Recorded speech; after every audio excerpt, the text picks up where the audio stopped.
Metal Warriors, welcome back to Iron Madness. We have another interview here today in the channel, and our very special guests, because today we have two guests on the channel, are Chris Caffery and Jon Lee Middleton from Savatage. So welcome both to the channel. Thank you so much for being here. Thank you Hello. for having us. So I guess you are ready. I hope you are. And as always, I will start with the question, first of all, to know more about each one of you. I would like to know how and why did you start listening to metal music? Oh yeah, well, I discovered my sister's boyfriend's Black Sabbath records. He left at my house, and I put on "We Sold Our Soul for Rock and Roll," and I was like, wow, I never heard anything like that because my dad listened to country music, and so that's all I was really exposed to.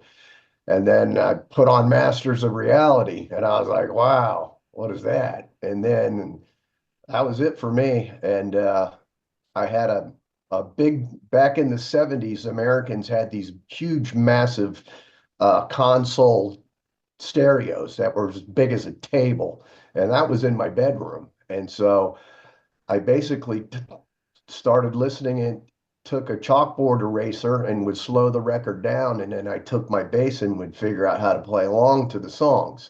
And then that was it for me. I was a metalhead from there on out. Nice, very, very nice, and a good start. So now, Chris, it's your turn. Well, I started listening to music really young. My parents had bought, I had this tiny little LP player, and they got me some Beatle records to start with. And I'm talking about when I was like four, 3 or 4 or 5, that young. And I always liked the heavier songs like Helter Skelter and Revolution.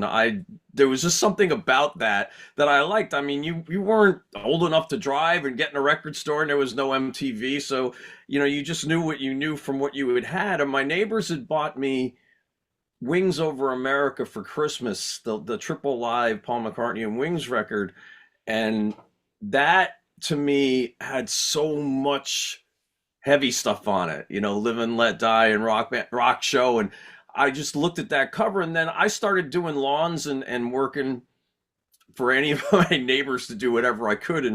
And on the same day, me and my brother went to a record store, and we bought the first Boston record and Kiss Alive on the same exact day. And I just listened to Kiss Alive, and I was like, this is the music that I've been looking for. This is what I wanted to hear on all those records. And that's just been where I've been. I mean, and I always found that there was an aggression in heavy music that let you get rid of a lot of your frustrations and actually made me happier. My family didn't have a lot of money. I'm not going to run through my childhood, but you get a lot of ups and downs as a little kid, and I just always ran to that music. And I think if it was mellower music, it wouldn't have given me the same emotions and release as it did. So heavy metal just really was a great place for me to express myself and to get away from the things that might have been bothering me. Thank you so much for sharing both stories with me today. And now I would really like to talk about the big news about the theme because Sabotage reunion is real. It's something that we are nearly touching. Well, I mean, it's a return that has been highly anticipated. I would really like to know what was the key moment that made this reunion possible after so many years because I remember seeing the lineup for Back in Open Air back in 2015. You surprised the world with that performance at Backen, but after that there wasn't much movement until now. So when did you feel that the time was finally right for, we'd say, a full comeback? Well, we had planned on doing a tour after Vakken. We were talking about it, and then we lost Paul, and that kind of put everything on the back burner. And that was devastating for us. And so we got our act back together, and we were planning on doing this tour. And then John's health kind of got in the way, and we were waiting for him to kind of get better. And then it got to the point where we realized, I don't think that's going to happen. And so we had to make a choice. Never play again or do it now. And Oliva he's behind it 100%. So we decided let's go and let's go and play. I mean, we're all getting old and we want to have some, and we owe it to our fans to give them another shot to listen to the band. So we decided this would be the best time to do it. And so this is just a start. Mm-hmm. Chris, if you want to add something. I mean, he pretty much said anything that I would have. I've been waiting for this to happen. I mean, Savatage was such an important part of my life, and when that part of my life had went to the side, it was never gone. It just went to the side. I was always asked by the fans, "Will we be playing? And do I know anything?" And I always said, "Look, when it's the right time, it's going to happen. And when it does, I'll be there." And I've wanted that, I think, as much as anybody on the planet. So, everything that Johnny says is exactly what we were thinking. We were planning on following up after Vakken. And like he said, we got a brick wall that fell on us when Paul died. That's, you have the people in your life that you always expect to be there. And you have the people in your life that you're not surprised if something happens. And if they make mistakes or something happens to take them away from this world. Paul was the person that you always thought in the end was going to be, the last man standing, and it really hit us pretty hard. So we had some time after that, and then of course COVID hit the world, and that paused everything from happening right away. And like Johnny said, everything else just played out exactly like that. And Hickey said we're not getting any younger, and there's so many Savatage fans and new Savatage fans, kids that have never seen the band. So we're just looking forward to getting back out and playing this music live. Mm-hmm. Yeah, of course, I agree, and I have to thank you because, as you said, for a lot of younger people, younger fans who has never seen Sabotage before, it is something really special. I've never imagined that I was going to see Sabotage live, and it's going to happen. So for me and for a lot of people, it is going to be very, very special. Also for you, as I see, and as I was saying. The upcoming tour has generated a huge amount of excitement. So I would really like to know what can fans in general, including myself, of course, expect from these shows, from this tour you're going to make. Will the set list focus on classics, on just on greatest hits, or will there be some surprises? Yes. I answered yes. You Nice. pretty much answered the question. I mean, there's songs that you get expected to play, and that ones you kind of have to play. It was always funny with that because I remember John, even when we were touring in the past, he would sit there and have certain songs that he would say he didn't want to do, and because he was tired of playing them, but you would listen to somebody like Ozzy who knew that he always had to play Paranoid, and there's just certain songs that we will do, and there's ones that we've never played, and ones that we'd like to play in the festivals that obviously we don't have enough time to play everything in those shows. So we're putting it all together now. I'm trusting everybody to kind of line it up, because if I had my choice, we'd be playing a 5-hour show. So it's like I don't want to be the one to pick.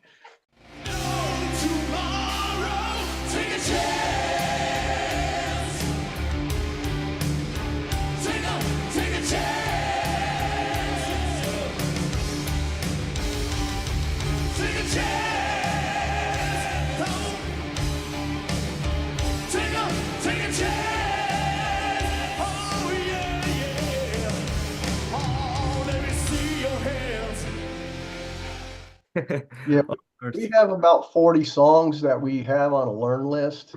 And so basically we're going to be able to adjust our sets, depending on a headline show and a festival show. So it's all related to time basically, but it's going to sound really good. We're missing John is a big part, not having him with us is really going to be tough on the band, but we're going to really put it together.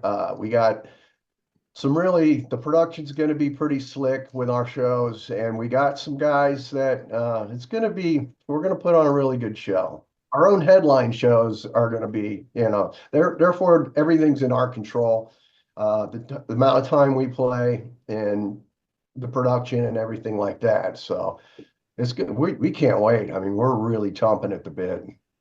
Yeah, I see, and of course I was going to ask you something like that now that we were talking about the tour and everything, because Savatage has always had a very theatrical and conceptual approach. Can we expect something special in terms of stage production? As you said, probably just on the headlining shows more than just in festivals that you will have sadly less time. So something like that probably. Yeah, absolutely. I mean, you got to think about it. The last time we toured as Savatage was in 2002. And since then, not only has technology changed, but it's gotten smaller and lighter and easier to travel with and use. So, I mean, a lot of these things that we can do now, you would need to fit in a semi truck, a giant truck back then. So now we're able to do things with lighting and with video that weren't even available at that time. So we're going to use whatever we can under the circumstances, and I can't wait to watch it come together that way. Because like I said, it's been so long, and we have, the stories and the emotions in the music and the lyrics that can come alive with the production in so many different ways. So it's going to be a lot of fun to watch. We're working with Brian Hartley, who had been the first light man that I had had in my life on tour, and that was with Savatage on the Mountain King tour. So, and he became the designer for Trans-Siberian Orchestra, and he's just really incredible. And I can't wait to see what comes together with everything. And like I said, it's been so long, so there's so many things that weren't possible back the last time we toured. Yeah, I mean, we couldn't even hear each other back in the day. We had wedges and side fills. What? It was like, now everything is in a microscope with the in-ears that we use. You can hear everything, every note's accounted for. That wasn't the way it was 25 years ago when we played. There was a lot of unaccounted notes back then. And you got to understand too, we've been playing for the past 25 years. It's not like we set our instruments down. So as a band, we're much better players. And the technology is going to allow the band just to be incredibly tight. And it's going to be, well, we're really looking forward to it. We're bringing on a lot of our TSO crew guys. So everything's stepped up a notch compared to where we were back in, what was it, 2002, Chris? Yeah, that was the last year of Yeah. touring it. Yeah. So everything's stepped up quite a notch. So the performance will be better, the sound will be better, and the show's going to be better. Of course, I have to ask you regarding Jon Oliva. We understand that he's not going to go on tour to perform live with you this time because of I mean understandable reasons. But he's still part of the band, as far as I know, and he's still part of other things. So if you could explain us better this part in the band. He wrote the set list. He's basically our musical director in all of this, and he's the guy that he wants us to do this song, he wants us to do this one. He's arranging our set. He's basically, what would you say, the fifth Beatle? He's Yeah. part of the band, but unfortunately, his condition prevents him from traveling. And touring is tough on your body. There's a lot of travel involved. A lot of times you don't get a lot of sleep. It's really hard to do this kind of work, and you really need to be in top physical shape to do it. And unfortunately, he can't be with us, but he is with us, and he's with us in the studio. So he's just going to put us on a plane and watch from afar. So he wants us to go do this, and he's got a lot to be proud of. He's a legend in this heavy metal music world, and there's nothing that makes me happier than seeing people that get a chance to watch what he did. I mean, I look at these festivals that Pantera started playing when they got their thing going, and I would look at the audiences, and those audiences were definitely not old enough to be alive when that band was together. So you watch the thousands of kids getting to see that for the very first time, and that type of situations, was going to be happening us along with the fans that we'd seen before and the fans that have been around for 35 years, 40 years. I mean, so it's really exciting to do it. And John is just always he's always going to be there in every way possible. Jesus says, Jesus says, yes it does. Of course, another thing I would like to talk about, it is a new album, the new album, because fans, of course, have been speculating a lot about what this reunion means, new album or a new material from Savatage. It is something that, as far as we know, you have already discussed, and we understand you have started working. So, I mean, we will have a new album with Savatage under Savatage's name, and will it be the last one? Because it is something also really discussed between the fans. Yeah, well, we got a record that's pretty much I I got it here on my hard drive. It's there's a lot of great songs on it. John did a lot of his vocals a while back. Um, we do have a lot of music. The problem is John keeps writing more. So we don't know when an album will be released, but we know one will be released. It's just a matter of when the timing is right. And that's pretty much where we're sitting on it right now. We're just getting this band back out on tour. We're going to see how this works, and then we'll make a decision on when we'll finish the record. Luckily, we own a recording studio, because right now you're basically t-shirt salesman. We used to sell records. Now we sell t-shirts, and that's just the way the business went. If we had to basically pay $200,000 to $300,000 to record a record, probably it wouldn't happen because times have changed. And as soon as your record's released, it's on Spotify and you get 0.0006 of 1 penny per spin. So business-wise, it doesn't make sense. We do have a lot of great songs. John has come up with some incredible stuff, and he wants it to be the last record. So when it is released, it will be the last one. But then I talk to him, and he laughs and he goes, "Well, if we don't get anything on it, maybe we'll put some out later on." So it's like it's one of those things where it's the last. Maybe you never really know. The You know, final tour. we were sitting here a couple of years ago, not even knowing exactly what we would be doing now. If you were to ask me 2 years ago today if I would be sitting on my computer doing a Zoom interview with Johnny Lee about Savatage shows coming up in Europe and South America, I probably would not have an answer of yes. So I always look at it that way.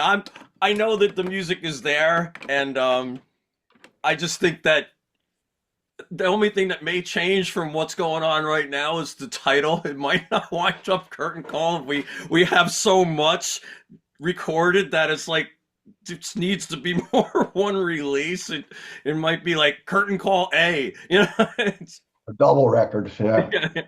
Do you think this upcoming album will follow the band's classic style, or would you experiment with different elements or new elements?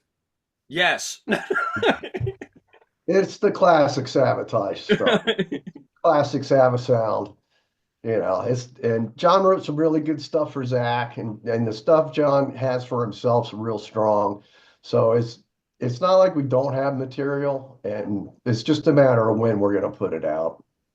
Yeah, we're not going to have anything that's not going to sound like Savatage. There's not going to be I think anything that's going to be shocking to people. I mean, the thing about Savatage records, if you listen to a record like Dead Winter Dead or a record like Streets or Wake of Magellan, there was so many different kinds of metal and so many different kinds of music in there. So we were already, pushing different elements and levels with that, whether it was bringing in the piano and the orchestrations or the extra background vocals. So, it's kind of like just right there for us to even go do what it was that we did is a lot of different things. And I think that's what people can expect, and if something happens that's new and cool, then it'll just be something we've added into Savatage. I don't think we never listened to anything and really tried to go, oh, we need to do a song like this or that. You know, we make a record and be like, okay, well, we don't have a fast song and we've got too many, you know, so we would try to fill spaces on the record with songs that you thought made it a really complete record for people to listen to, but we never sat there and said, you know, we need a song like somebody else's. We were more or less trying to say, oh, we don't have a song like Chance on this record, so we would try to make sure we put what people expected out of Savatage. What was the last concert, the last live show you went, but paying the ticket? Well, shoot, we don't buy tickets. Ah, I knew. I paid to see the last up at I live close to Bethel, Hmm. is where the original Woodstock Festival is, and it has a really Yeah. beautiful outdoor festival grounds. And a couple years ago in the summertime, the Who was playing with an orchestra doing kind of like a classical, more acoustic version of all the songs, and I actually had not decided whether I was going to go, and at the last second, I just bought what they called a lawn seat, which gets you in there, and I was able to walk around and watch. And it was just, it's one of those things when you're in that spot and you think of all the, you know, the 400,000 people that were there for Woodstock and all the, you know, the spirits of music that had been there, and I'm watching them play, and I would go far away and just walk around, and Roger Daltrey sounded like he was 18. I mean, it was amazing. So, I mean, like Johnny said, I mean, I went to see Judas Priest. I think was probably one of the last concerts I'd went to, and it's funny, the two of the last concerts I went to were Judas Priest, and then there was KK's Priest and Accept, and yeah, those shows, we usually have friends in the band, so you know, you walk in the back and hang out with them and sit by the soundboard and watch from all different spots of the arena and look at their shows and Yeah. that kind of thing. But I did actually go and buy tickets to see that Who show because I didn't want to bother anybody at the last minute. I just went. I know the people at Bethel, and they let me park in a good spot. That's all I cared about. All It's right. funny. The last ticket I bought was the Who too. That's funny. They canceled the show. They came out and Roger Daltrey tried to sing and it wasn't happening. He dropped the mic and walked off the stage and everyone just looked at each other and Townsend got on the mic and said, "We've never had to cancel a show before, but we're going to have to this time." And so basically about a month, 6 weeks later, they came back and they were on fire. It was great. But that was the last ticket. I remember it was $180 a ticket. And I think that was back in 2002 or something like that. Wow. Yeah, it was a long time ago. Because we know people. You're going to play here at Barcelona Rock Fest, so I would like to know your thoughts on coming back to Spain with Savatage, of course, after so long, and if you already know if it's going to be a headlining show because you're playing the same day as Slipknot, so I don't know if you will have time for doing a full show. I haven't seen the set time for that yet, so I can't answer that question. No, we're looking forward to getting back to Spain, though. We've always had good times there. The fans have been great. I mean, our last time we were there, we were with Priest, and we were doing the bullfight arenas, if I recall. Yeah.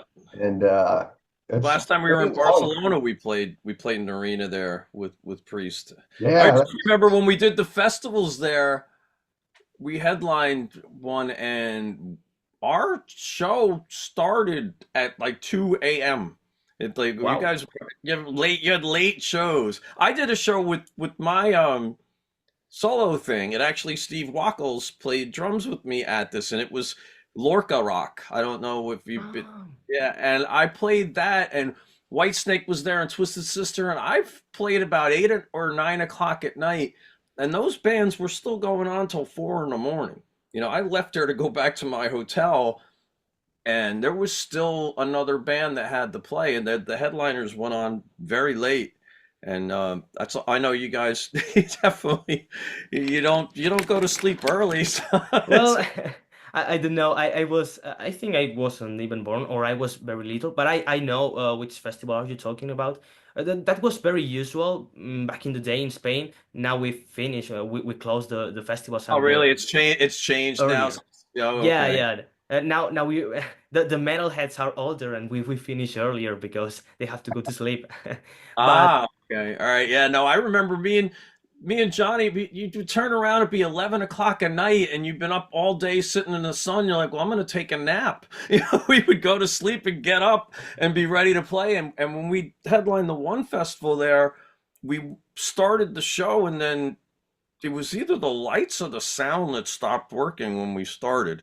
So we just sat on the stage and we were singing out to the kids in the crowd that were there, singing like campfire songs to them from the stage. I remember that. Then they got the lights. It was either the lights or the sound that stopped working, and we had to stop. And then we started up and finished the show. That's when I believe that's when Jeff Waters was playing with us out there in 2002. That was after the Judas Priest stuff, hmm. and we went on really late. And then the next day when Jeff had played, he got dehydrated on stage and passed out and had to go to the hospital. I remember that one too.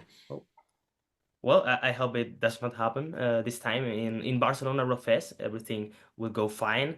So I will almost end up here for today. We were thrilled to know more about the reunion, about the tour and everything. So again, thank you so much for being here. Thank Thank you. you. Looking forward to seeing you in Spain. Hey, this is Chris Caffery And Johnny Lee Middleton. from Savatage. Nos demo. Proximos.